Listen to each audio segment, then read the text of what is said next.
Olá, pessoas! Meu nome é Vanessa Oliveira. Nas redes eu tenho aparecido assinado como Van Olissante. Eu sou professora das redes Municipal e Estadual do Rio de Janeiro e concluinte do curso de Cenografia e Indumentária na Unirio. Então, se você foi ou é meu aluno, se você já esbarrou comigo pelos corredores da Unirio, ou se você não me conhece ainda, seja muito bem-vindo a essa oficina, que se chama Cenografia, Escrevendo Palco, Traduzindo Mundos. E é um projeto que foi contemplado pelo edital Cultura Presente nas Redes. É uma iniciativa da Secretaria de Cultura e Economia Criativa do Estado do Rio de Janeiro.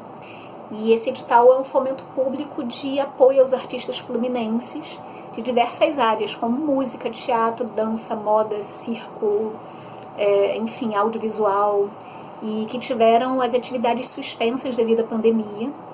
Então, para ter acesso a essa oficina e a diversas outras presentes, é só clicar nessa hashtag e se nutrir de pensamento vivo, né? Porque é isso que a arte faz e é para isso que a gente está aqui. Então, nessa oficina, ela é uma conversa em que eu vou propor duas coisas.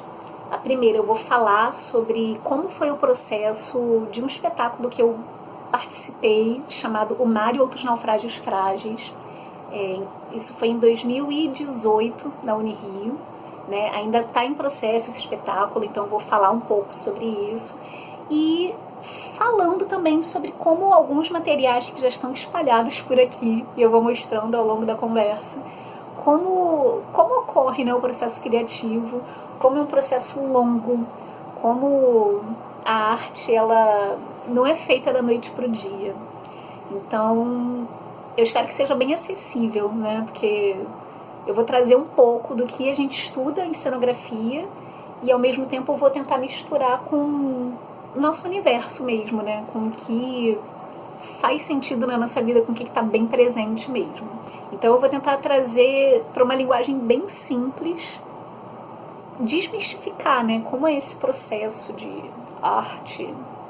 Isso está mais próximo da gente do que a gente imagina. Então isso vai ser o teor da conversa. Vamos ver se eu vou conseguir concatenar isso tudo. Então, esclarecida o que vai ser essa jornada aqui, eu começo desde o começo falando o que é cenografia. O que a gente estuda nessa faculdade linda. Só um pouquinho, né? Eu só vou conseguir falar um pouquinho do que é, dar um panorama. E é muito engraçado, porque toda vez que alguém me pergunta, nossa, mas você está estudando o que agora? Aí eu falo, cenografia. Aí as pessoas respondem com, que? Oceanografia? E é engraçado, porque não passa pela cabeça de ninguém, né, que exista uma faculdade dedicada a estudar, a fazer, né, vir acontecer a cena. Então vamos lá. O que faz um cenógrafo, né?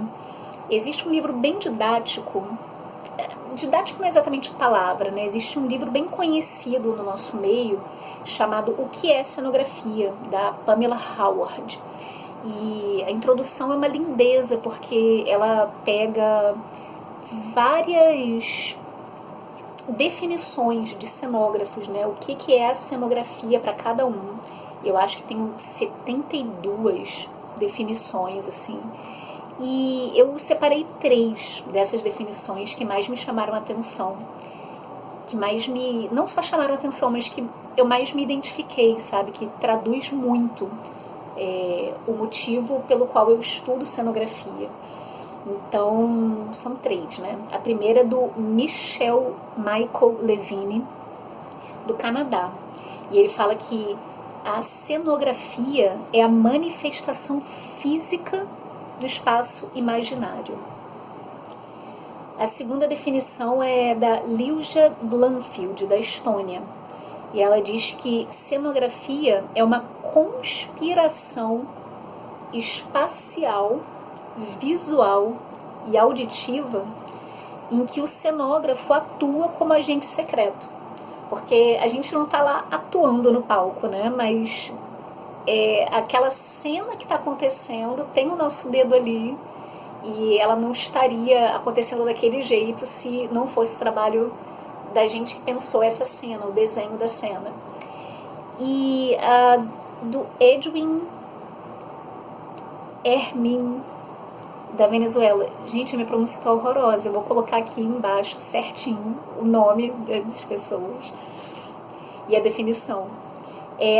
Ele diz que cenografia é oferta de vida aos materiais no espaço, usando esse poder para contar uma história valiosa com poucos recursos. Então eu queria que vocês prestassem atenção, assim, eu estou olhando ao redor para vocês já devem ter percebido, né, que ainda mais em tempos de live, que a gente percebe mais a estante de quem está falando, né, do que exatamente às vezes o conteúdo que ela está dizendo lá, que ela está expondo. Então isso aqui tudo é de certa forma cenografia. Eu pensei esse cantinho aqui um pouco para mostrar para vocês também, né, que tudo é cena, tudo faz parte. Então assim, esses 3 pensamentos, eles trazem 3 questões que se transformam em problemas práticos assim muito reais no nosso trabalho, né? E de certa forma é muito lindo, né? Porque é isso que dá sentido, é isso que dá aquele motorzinho, aquela vontade de fazer. Então assim, na prática, o cenógrafo, a cenógrafa, né? Os cenógrafes, somos conspiradores ocultos, né? Conspiradores naquele sentido de pirar junto com o trabalho do diretor, do ator, né? Teatro não se faz solitariamente, né? É equipe. Então a gente conspira para que isso venha à tona. É a materialização de um espaço. Então tudo aquilo que está no sonho ainda, no plano das ideias, a gente contribui para trazer aquele desenho e concretizar aquilo. E na maioria das vezes com recursos limitadíssimos, né? Porque assim, existem grandes diferenças entre você ver um grande espetáculo, sabe, em grandes casas, e você ver o espetáculo de repente no seu bairro, sabe? Então, valorize o trabalho daqueles artistas, porque teve muito pensamento, teve muito trabalho ali para que aquilo se concretizasse, sabe? É quase mágica. É muita magia e muito trabalho, né? E magia não se faz sem trabalho. E aí que um cenógrafo, né, ele para poder fazer a magia acontecer, para ele tirar essa palavra do mundo das ideias e colocar aquilo no palco, é preciso uma mistura de, para mim, 5 coisas, né? A bagagem que ele vai adquirindo no meio do caminho. A bagagem aí que eu digo é a bagagem cultural, é o conhecimento de mundo, são as vivências, é o que ele escuta na rua, é o que ele vê, são as cores que ele percebe, toda novela, filme, série, todo produto que chega, né? A gente digere tudo isso e isso vai fazendo parte de quem a gente é.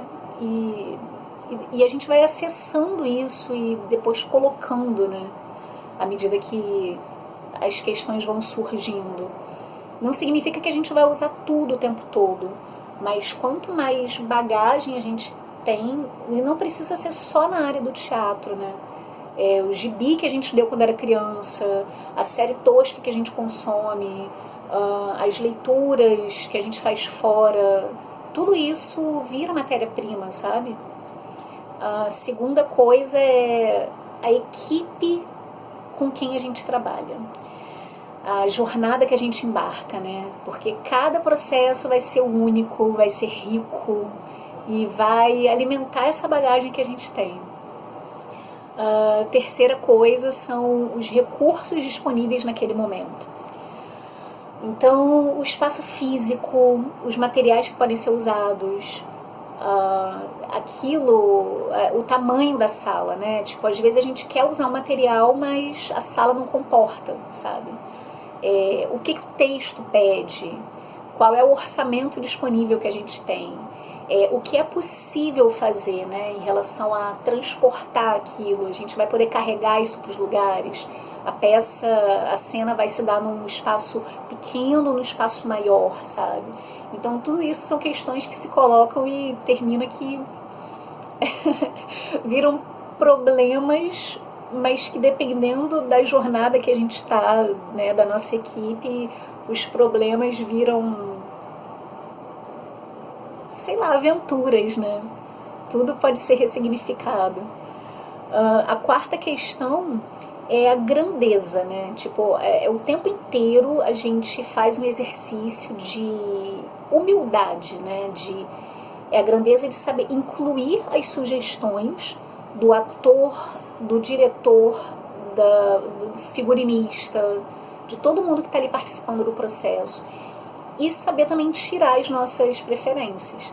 Porque às vezes a gente ama trabalhar com material, mas esse material não vai caber. Ou então a gente adorou uma coisa, mas ela está excessiva na cena. Ou então o material que a gente nunca pensou em trabalhar e aquilo faz todo sentido.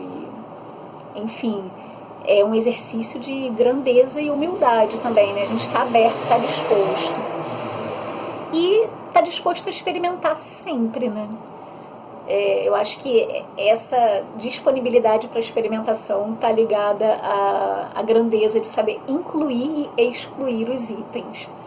E sem isso, uma cena dificilmente acontece, sabe? E como tem que acontecer, como poderia. Dificilmente o visual é rico. E assim, um exemplo disso tudo que eu falei, né, sobre essa bagagem, aconteceu justamente no processo do espetáculo O Mar e Outros Naufrágios Frágeis. Assim, em todos os espetáculos, né, em toda vez que alguém, né, seja um ator, um diretor, cenógrafo, figurinista, preparador vocal, iluminador, resolve estar, né, embarcar numa cena, num espetáculo, é necessário tudo isso. Mas o exemplo que eu vou usar é do Mar e Outros Naufrágios Frágeis, porque foi bem especial, né? Foi realmente uma jornada onde a gente pôde experimentar o processo de naufragar. Esse trabalho aconteceu devido a um convite feito pelo Tiago Cinquini. Ele é o dramaturgo do texto, ou seja, ele é o dono do texto. Ele é teórico formado pela Unirio e idealizador do Capivara, Núcleo de Dramaturgia e Genética da Cena. É um coletivo lindo, onde a gente pode justamente experimentar, né, esses processos cênicos. E assim, para uma cena estar ali, né, de cerca de 50 minutos, 1 hora, é louco, assim. A gente, quando vê, a gente realmente não imagina a quantidade de pessoas que estão envolvidas ali, a quantidade de horas empenhadas, né, para aquele trabalho acontecer. O Mar, ele foi o fruto de mais de 1 ano de pesquisa, né? Eu digo mais de 1 ano, porque ele estreou quando a gente fez 1 ano de processo. O diretor, que é o Wellington, falou, não, vamos, né, parir essa criança, botar ela no mundo assim mesmo, a gente vai amar ela do jeito que tá, e a partir daí ela foi ganhando outras feições, né? Então ele começou em 2018, eu acho que foi em julho de 2018. Inicialmente eu entrei para ser assistente da Vanessa Furquim, e aí depois eu passei a assinar a cenografia com ela, porque a gente teve uma parceria bem horizontal, né? E os ensaios, eles aconteciam, além de outros dias da semana, todo sábado e domingo, porque o ator, o Pablo Cutia, ele mora em São Pedro da Aldeia.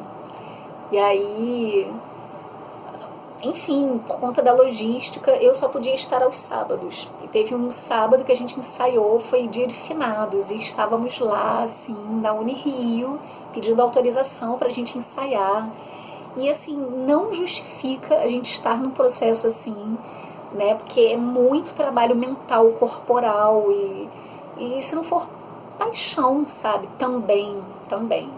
porque só paixão não paga conta, mas isso nutre também, né? Por que se faz arte? Porque isso engrandece por dentro, sabe? E por onde se começa, né? A gente vê lá aquela cena prontinha, mas por onde se começa uma cena? Para ter aquele resultado final lá no palco, que você senta, dá os 3 apitos para você começar a ver aqueles atores no palco. Por onde se começa? É através de um texto. A gente simplesmente pega o texto impresso, lê. Em primeiro lugar, não entende, a gente lê de novo, se encontra com um grupo e lê em voz alta, né, que é a chamada leitura dramatizada, e coloca as questões, sabe? E começa a colocar coisas. E é um processo que não é tranquilo, mas que é muito rico. E aí, muita coisa, né? Depois dessa leitura em grupo, cada profissional ele vai pegando aquilo que faz sentido para si. Então o figurinista ele vai começar a perceber de que modo ele pode colocar o figurino na cena. O cenógrafo, a cenógrafa, o iluminador, a iluminadora, o pessoal do som, o preparador vocal. Cada um vai pegar aquela pecinha, né, que faz sentido no texto e vai trabalhando. E essa pecinha não vai ser a mesma até o final do processo. E por isso que o trabalho é contínuo, sabe? Por isso que às vezes tem espetáculos que estão há 10 anos em cartaz e sempre... E ele não se esgota, sabe? Isso que é o mais bonito. Ele não se esgota. E é isso que justifica muita coisa.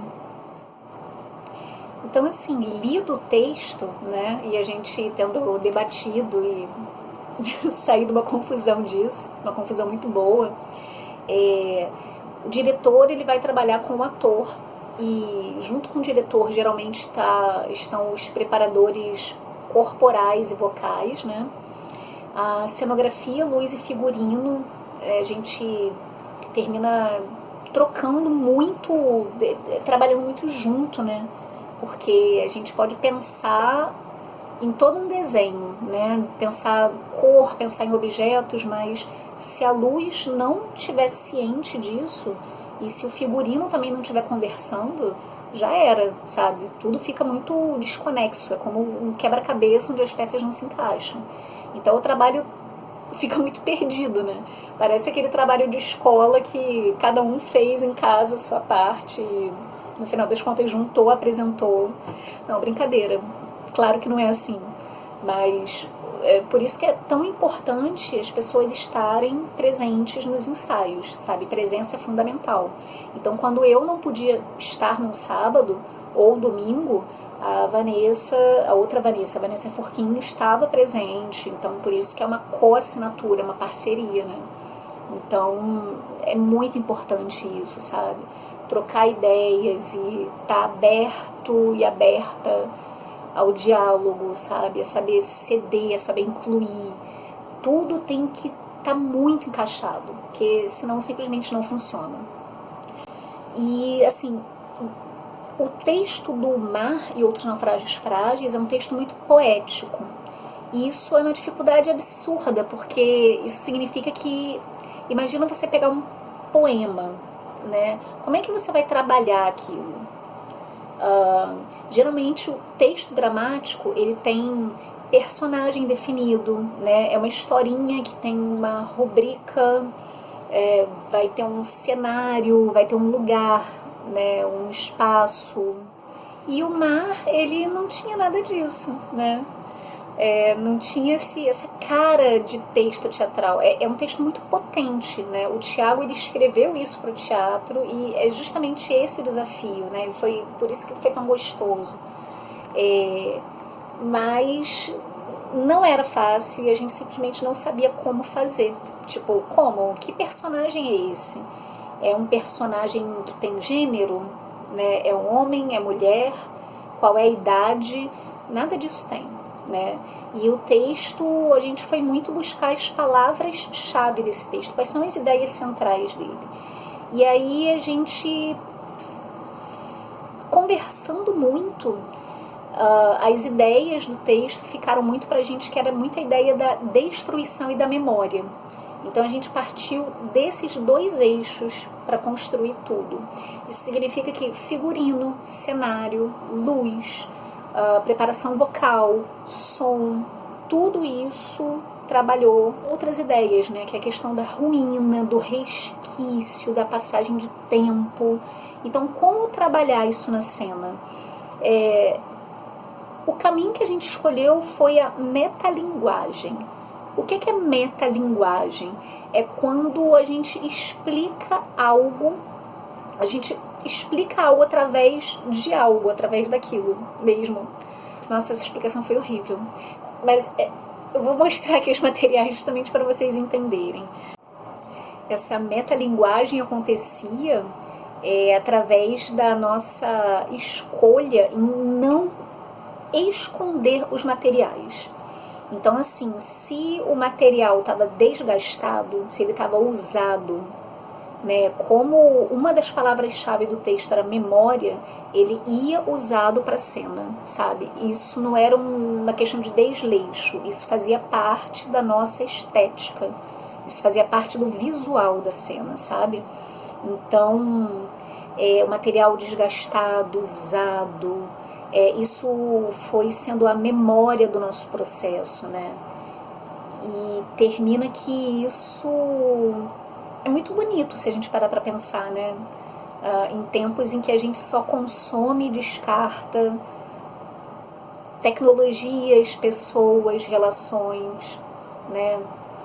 O texto, ele diretamente não fala sobre isso, mas quando os objetos contam uma história assim, né? E isso está numa segunda camada, né? Não é de primeira que você percebe. Isso é que é um espetáculo potente, né? Espetáculo que eu digo é tudo aquilo que a gente pode ver, espiar. Aquilo que fica na gente mesmo depois que vai embora, né?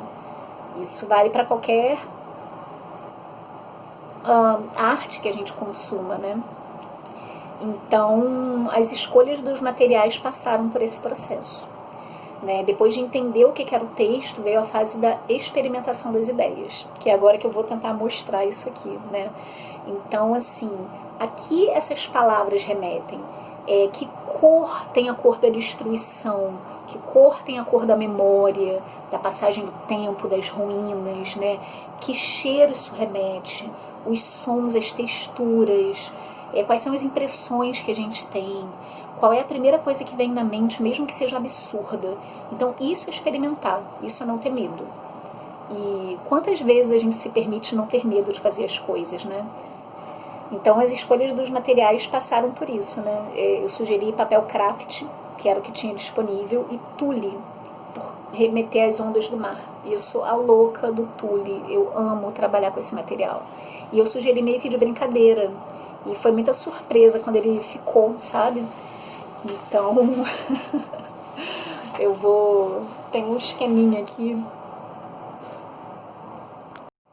Deixa eu ver se eu consigo mostrar. Essa é uma maquete muito improvisada. Inclusive, aí que eu começo a falar, né, sobre os materiais disponíveis. Também, o que a gente estuda em cenografia?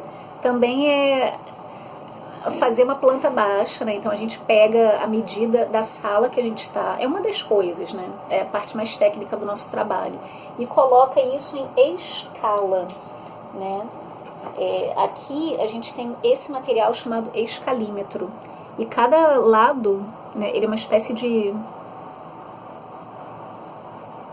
eu ia falar florzinha, ele é uma espécie de essa forma geométrica, e aí cada lado do escalímetro tem uma medida. Essa escala aqui é uma medida aproximada, tá? Não foi feita com base em planta baixa, é só uma maneira de representar e vocês entenderem o desenho final. Ela ficou em 1:25. Isso significa que é 25 vezes menor o tamanho real que a gente tem, né? Então, esse chão aqui é o palco. Isso aqui seria um esquema, gente, isso é um rascunho, tá? E assim, por que é importante, né, a gente ter essa noção? Geralmente não dá tempo da gente construir maquete, mas é legal para testar os materiais, sabe? Às vezes a gente não está conseguindo falar pro diretor a nossa ideia, ou pro ator. E aí que entra a parte da cenografia, como ela está presente na nossa vida. Isso aqui é papelão, tinta, guache, né? Isso aqui você já deve ter visto, né? São os amigos de toda pessoa que lida com arte, que tem criança em casa. Então isso aqui é papelão, sabe? Caixa de presente velha, foi pintada. E aí o desenho final, tipo, tinha a questão do papel craft, né? Que eu tinha disponível. Eu e a Vanessa concordamos em experimentar. Papel craft é aquele papel parecido com material de bolsa, né? Aquelas bolsinhas de... Não é bolsinho de papelão, mas é esse papel mais resistente, sabe? Então, como a gente tinha esse material disponível, cada tira dessa em tamanho real, o meu dedo aqui 25 vezes menor, né, a escala dele é como se fosse uma pessoa de 1,50 m. Infelizmente aqui não vai dar para ver direito. Mas essa tira tem a gente separou tiras de cerca de 2 metros. E aí para guardar, a gente amassava e testava mesmo o material, sabe? Como isso ficaria, porque a gente queria testar volume, sabe? E isso foi nascendo. E aí o desenho final, tipo, como era uma ideia, né, a paleta de cores remetia a uma ideia de inconsciente, sabe? Aquela cor de sonho quando a gente acorda e não consegue lembrar, sabe? Que cor é aquilo? O tule, a gente queria trabalhar para dar uma leveza. Não só por isso, né? O tule ele é muito versátil, então a gente faz coisas lindas, que eu já vou testar aqui. Então, assim, o desenho final, né? Claro que esse tipo, tinha outras peças, né? Mas ficou uma composição interessante, porque era trabalhar muito leve ao mesmo tempo que dava pra gente deslocar com facilidade e dobrar isso, né? Porque a gente não podia deixar esse material na sala em que a gente tinha estreado. Então era um material que a gente podia dobrar e colocar na nossa sacola e carregar literalmente debaixo do braço. E assim, ficou esteticamente muito bonito, sabe? É um material que ele cresce e diminui conforme a nossa necessidade. Então, cenografia é pensar isso, sabe? Nada é gratuito, né? Tudo faz muito sentido na cena, nada é à toa. Então, assim, termina que trabalhar com cena, e isso inclui todo mundo, né? Porque hoje em dia a gente não pensa nem mais a cenografia separando, existem cenógrafos, existem figurinistas, hoje a tendência é pensar tudo como performance e design do espaço. Então, assim, a cena, ela faz com que a gente se submeta às vezes, né? E eu relutei muito em deixar esses materiais, em trabalhar com esses materiais, porque por parecerem figurativos, sabe? Por parecerem brutos, não refinados. Mas isso era importante para o texto. O texto trabalha com essa noção de memória e ruína, né? Então era importante que o registro do amassado ficasse ali. E eu passei a respeitar os materiais, né? E isso vai construindo também a nossa bagagem. Além do papel também, né, do amassado, do desgaste, era importante que as outras peças também aparecessem, né, tivessem esse resquício de memória. E aí as anotações que o Pablo usava em cena, elas também tinham envelhecimento. Assim, os outros móveis também, né, as outras peças passavam por esse desgaste. E tem um momento em que ele segura umas anotações e lê. E aí, como fazer isso, né? Como realmente fazer com que aquele papel tivesse jeito de pergaminho. E aí, tipo, de um caderno assim, né? Tipo, uma folha completamente branca. A gente fez isso aqui, né? Então, dependendo, né, do efeito, isso aqui é envelhecimento com café. E é um processo muito simples. Eu vou usar o café que eu tomei hoje, né? Tá aqui, poção. Tô me sentindo muito Medeia fazendo esse processo. E até caiu aqui, meu Deus do céu. Né? E é um processo muito simples, porque você deixa a folha aqui e bota para secar. E aí você quer o efeito amassado, você amassa antes, né? E ela vai ficar bem amarelinha depois. Isso dá um efeito muito bonito. Olhei aqui, fiz besteira, já volto. Né? A Medeia atrapalhada quase acaba com tudo aqui, mas faz parte dessas experimentações. Tipo, quem trabalha com cena sempre, assim, tá sujo de tinta, de cola, de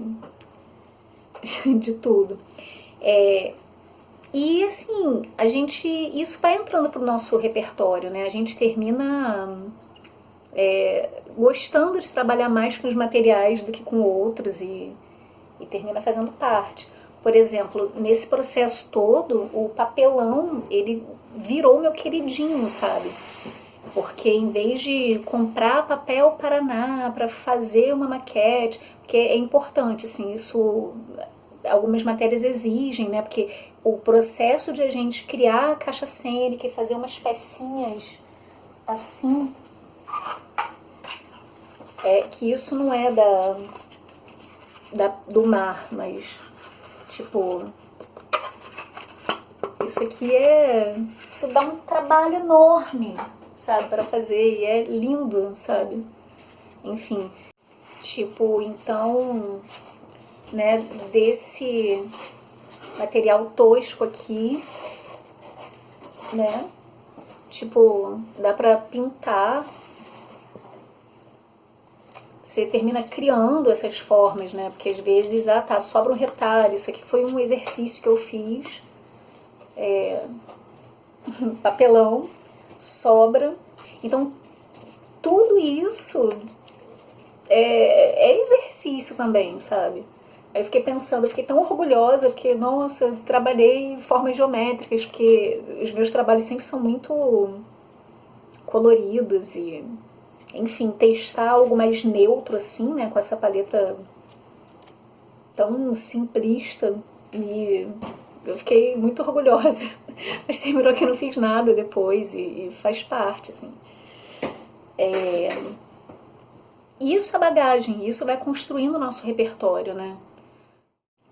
E aí eu preparei toda uma gambiarra cênica aqui e terminou que deu tudo errado. E aí era pra brincar com essa ideia da textura, né? Como fica bonito. Mas terminou que não deu certo, né? Porque eu ia apagar a luz e, enfim, não rolou.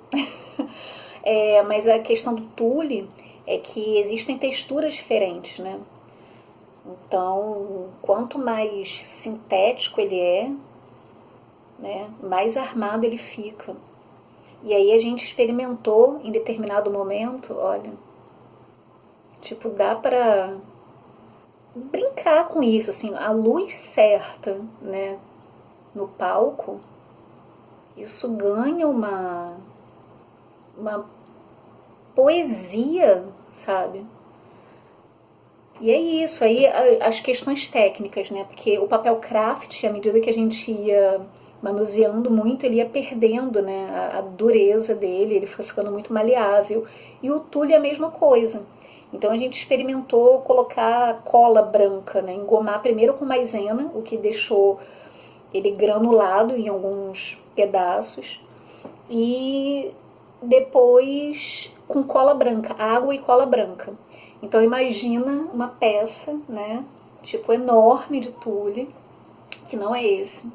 Esse aqui tem brilhinhos, mas imagina assim, tipo, grudar isso na cortina, assim, no varão da cortina, e aí pegar um balde, beleza, vamos engomar água com cola branca e estender isso para ele secar duro. E aí eu descobri que cenicamente não faz sentido, porque também a gente vai manusear e vai guardar e isso vai mirrar, sabe? Então essas coisas não se contam. Então termina que é só na tentativa e erro mesmo, né? Tipo, essas coisas não se dizem porque, tipo, ninguém pergunta. Ah, tá, o tule vai mirrar, tá bom? Vai chegar o momento que ele não vai ter a textura, não vai ficar armado do jeito que você quer. E aí você descobre isso e é bagagem para você escolher trabalhar com isso, né, de outra vez ou não. Às vezes a cena pede, às vezes a cena não pede. E isso é que é gostoso e são os problemas de ordem prática, né? E é isso, assim, à medida que as coisas vão sendo feitas, os detalhamentos vão acontecendo, né? Então, o grosso da cena era o papel craft e o tule. E aí os refinamentos, tipo, a gente vai escolher fita de segurança ou fita crepe, né, para fazer determinado desenho, porque uma cor remete a uma coisa. As cores da fita de segurança, que são amarela e preta, remetem a outra, sabe? Garrafa vai ser verde ou transparente, os balões vão ser de que cor, sabe? Determinada escolha vai fugir da paleta, isso está casando com o figurino, então nada é gratuito. Todo detalhe vai induzir a uma leitura de mundo, sabe? A gente não sabe o que está tocando em determinado espectador, sabe? Isso é fascinante. É mágico, assim, porque às vezes a gente acessa coisas nas pessoas e a gente nunca vai saber o que acessou, né? É por isso que é muito comum em uma proposta de teatro mais aberto as pessoas ficarem com aquela sensação de não entendi o que está acontecendo aqui, por que eu saí de casa hoje, sabe? Nem sempre é para entender, sabe? O objetivo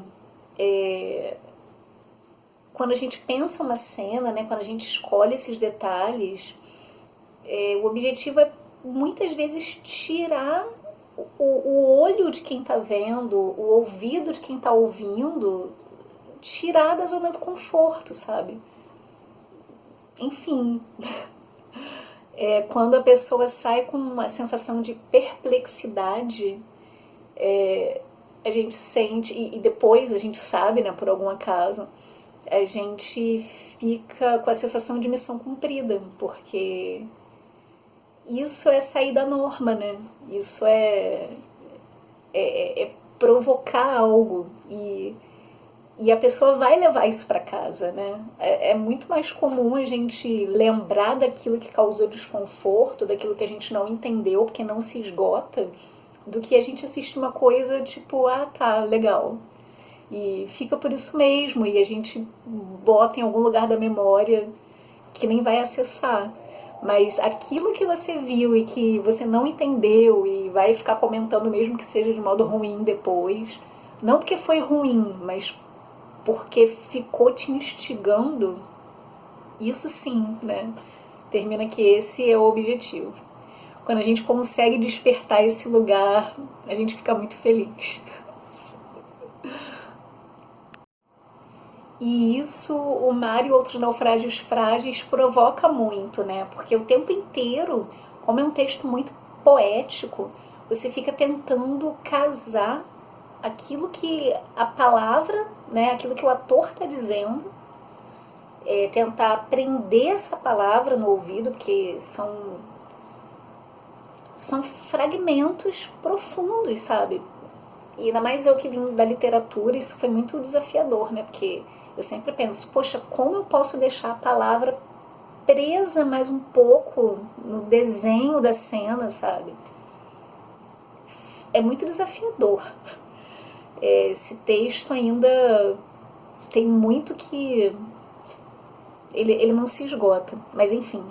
E é isso. Como deixar a palavra mais presente um pouco, sabe?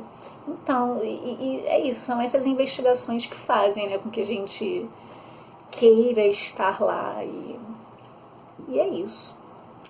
Eu espero que vocês tenham gostado desse papo, espero que eu tenha conseguido, né, falar um pouco desse processo, né, do Mar e Outros Naufrágios Frágeis, que é um teatro mais aberto, o que é cenografia, né, o que a gente faz um pouquinho, do que a gente se alimenta, o que a gente respira, e mostrar, né, que com elementos bem simples a gente consegue exercitar muita coisa, né, e é isso. Que tenha sido produtivo, estejam bem, fiquem em casa na medida do possível, isso vai passar e até breve. Um beijo para vocês.